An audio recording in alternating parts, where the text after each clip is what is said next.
Hello friends, good morning. Palashi lifestyle সবাইকে welcome. তো friends, তোমরা সবাই কেমন আছো? আশা করি প্রত্যেকে ভালো আছো, আর আমিও অনেক ভালো আছি। তো দেখো, সকাল সকাল জামা কাপড় নিয়ে চলে এলাম পুকুরে। ওই যে তোমাদের বললাম বাড়ির সামনে একটা বড় পুকুর আছে, আর সেই পুকুরেই আমি এসেছি জামা কাপড় কাচতে। সাথে বাবুও আছে, আজকে বাবুর স্কুল ছুটি আছে, আর বাবু বলল পুকুরে স্নান করবে। তো আমি বললাম চলো একসাথেই যাই, আমি জামা কাপড়গুলো কেচে নেবো আর তুমি স্নানটা সেরে নেবে। তো দেখো, জামা কাপড় নিয়ে বসে গেছি কাচতে। আমি একদিন পর পরই পুকুরে জামা কাপড় কাচতে আসি। বাড়ির সামনেই পুকুরটা, তোমাদের তো আগের ব্লকে দেখিয়েছি। 1 মিনিটেরও রাস্তা নয়, একদম কাছে। আর দেখো পুকুরে কত সুন্দর সিঁড়ি বাঁধানো ঘাট আছে। পুকুরটার চারিদিকে সিঁড়ি বাঁধানো ঘাট আছে, আর জলটাও খুব পরিষ্কার। আর পুকুরে জামা কাপড় কাচতে খুব ভালো লাগে, জানো তো। একবারেই দেখো কাচা ধোয়া হয়ে যাচ্ছে। আর জানো তো, আমাদের এখানে এখনও হালকা হালকা ঠান্ডা আছে, আর এই হালকা ঠান্ডায় রোদে বসে জামা কাপড় ধুচ্ছি, বেশ মজা লাগছে।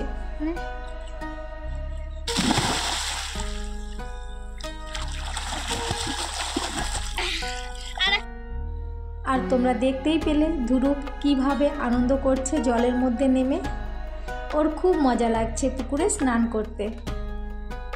আর ও পুকুরে এসেছে কেন জানো? ও সাঁতার শিখবে। ও সাঁতার জানে না, তাই ওকে পুকুরে নিয়ে এসেছি। আর জামা কাপড়গুলো কাচা আমার হয়ে গেছে, বাবুর স্নানও হয়ে গেছে। এবার আমরা বাড়ি যাচ্ছি। পুকুর ঘাটের থেকে রাস্তাটা বেশ উঁচুতে, উঠতে আমার খুব কষ্ট হয়ে যাচ্ছে। তো দেখো, বাড়িতে চলে এসেছি। গেট খুলে ভেতরে যাচ্ছি। গেটটা বন্ধ করেই গেছিলাম, কারণ বাড়িতে কেউ নেই, এই কারণে। এবার আমি জামা কাপড়গুলো মেলে দেব। তোমরা তো জানো জামা কাপড়গুলো আমি ঘরের মধ্যেই মেলি। তোমাদের তো আগের ব্লকে বলেছি যে আমাদের হল ঘরের এক সাইডে 3খানা জানলা আছে, আর সেই জানলা দিয়ে খুব পরিমাণে হাওয়া আসে, আর সেই হাওয়ায় পুরো জামা কাপড়গুলো সুন্দরভাবে শুকিয়ে যায়। আর জানো তো, জামা কাপড় মেলতে মেলতে আমি একটু গানও গাইছিলাম, কিন্তু তোমাদের শোনাতে পারলাম না। অতটা ভালো আমার গলা নয়, শুধু একটু গাইছিলাম, বেশ মনটা খুশি লাগছিল তাই।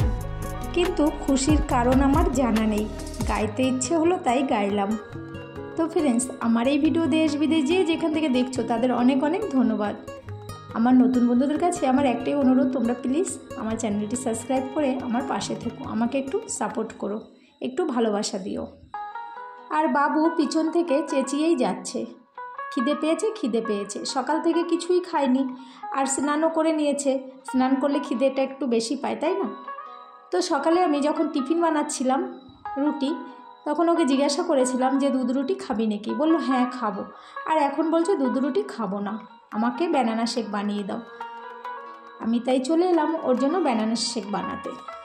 জানো তো, ঘরে যদি কোনো ড্রাই ফ্রুট থাকে তাহলে আর বাঁচে না। ধ্রুব ঠিক ইঁদুরের মতন খুঁজে খুঁজে বের করে খেয়ে নেবে। আর এখন কটা কাজুর দরকার ছিল, কিন্তু নেই তো, দিতে পারলাম না। শুধু দুধ আর কলা দিয়েই বাবুকে ব্যানানা শেকটা বানিয়ে দিচ্ছি।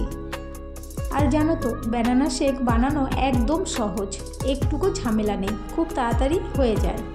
দুধ, কলা, চিনি সব কিছু একসাথে দিয়ে মিক্সিতে ঘুরিয়ে নাও, আর এলাচের গুঁড়ো দিয়ে দাও, তাহলেই রেডি হয়ে যাবে ব্যানানা শেক। আর সাথে কাজুও দিতে পারো।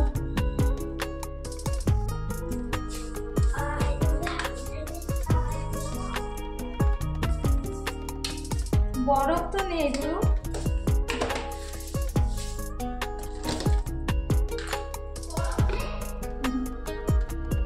মিক্সিতে ঘুরিয়ে নিয়ে চলে এসেছি। আর জানো তো, ব্যানানা শেকে একটু বরফ দিলে বেশ ভালো লাগে, ঠান্ডা ঠান্ডা হয় তো। কিন্তু এখন কোনো বরফ নেই ফ্রিজে জমানো, শীতের সময়, তাই কোনো বরফ জমাই না। তাই একটু ফ্রিজে রেখে দিয়েছিলাম, এখন বাবুর জন্য নিয়ে এলাম।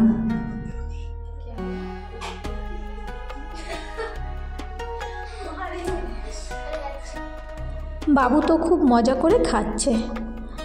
আর আমি যাব স্নান করতে। স্নান করে আবার পুজোও দিতে হবে, আবার দুপুরের জন্য রান্না করতে হবে। স্নান সেরে পুজো দিয়ে আমি রান্নাঘরে চলে এসেছি। আমি সকালবেলা কচু প্রেসার কুকারে সিটি দিয়েছি, মান কচু। ভেবেছিলাম গলে না গলে, তাই দিয়েছিলাম প্রেসার কুকারে, কিন্তু দেখি খুব সুন্দর গলে গেছে। আজকে মান কচুর তরকারি করছি তেলাপিয়া মাছ দিয়ে, আর টমেটোর টক করছি, আর কুমড়ো ফুলের বড়া, আর রাতের একটু সবজিও আছে। সত্যি মান কচুটা না খুব সুন্দর ছিল।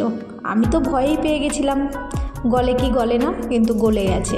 সব জায়গার মাটি আবার একরকম হয় না। তো এই কচুটা অনেক দিন আগে তোমাদের দাদা এনেছে, কিন্তু রান্না করা হয়নি। এই যে ঘর পাল্টালাম সেই ঝামেলায় দেখি কচুটা অর্ধেক পচে গেছে, আর যে অংশটা ভালো ছিল সেই অংশটা আমি কেটে ফ্রিজে রেখে দিয়েছিলাম, আর আজকে সকালে রান্না করব বলে বের করে সিটি লাগিয়ে নিয়েছি।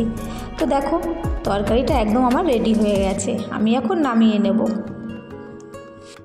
আর এই ধারে হিটে ভাতের জন্য জল বসিয়েছিলাম, জলটা ফুটে উঠেছে, চালটা ধুয়ে দিয়ে দিচ্ছি। আর ভাতটা তুলে দিয়ে আমি কুমড়ো ফুল ভাজবো, কুমড়ো ফুলের বড়া ভাজা করব।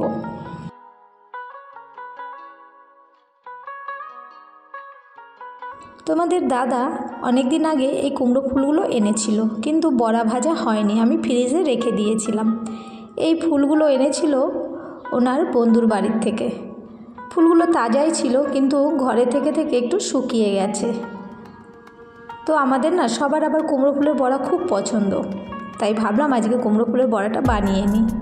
তাই কুমড়ো ফুলগুলো বের করে কে কুমড়ো ফুলের বড়া পছন্দ করো কমেন্টে জানিও। আমার বেশ পছন্দ। কিন্তু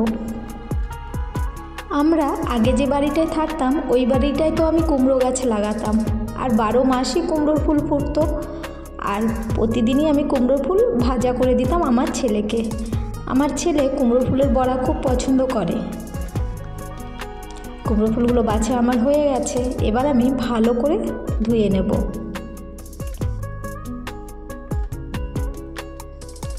আর জানো তো চালের গুঁড়ো দিয়ে বড়া বানালে বেশি খেতে ভালো লাগে, তাই আমি চালের গুঁড়ো বের করে নিয়েছি, একটা ব্যাটার তৈরি করে নেব।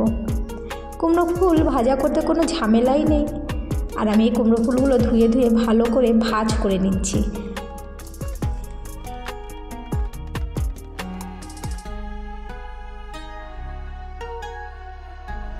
চালের গুঁড়োর ব্যাটার একদম রেডি হয়ে গেছে। ভালো করে আমি চালের গুঁড়োটা গুলিয়ে নিলাম। এবার আমি দিয়ে দেবো অল্প করে কালো জিরে। কালো জিরে দিলে বেশ ভালো লাগে জানো তো বড়াগুলো খেতে।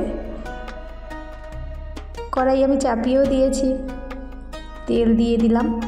সব রান্নাবান্না তো আমি করে নিয়েছি, বড়াটা লাস্টেই ভাজছি, কারণ সবার আসার টাইম হয়ে গেছে, বড়াগুলো গরম থাকবে তাই।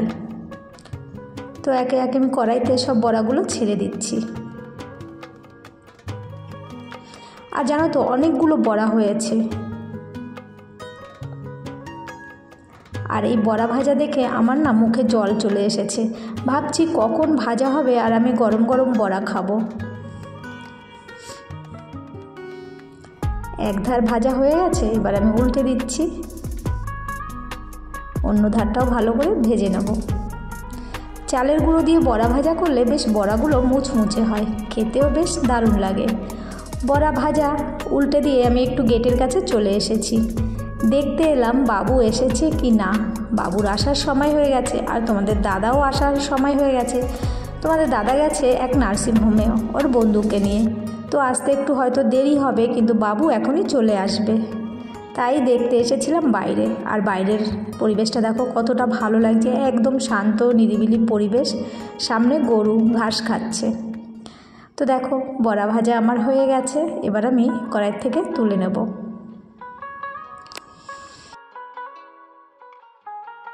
সব বড়াগুলো আমার তোলা হয়ে গেল, আবার আমি নতুন করে বড়া ভাজবো।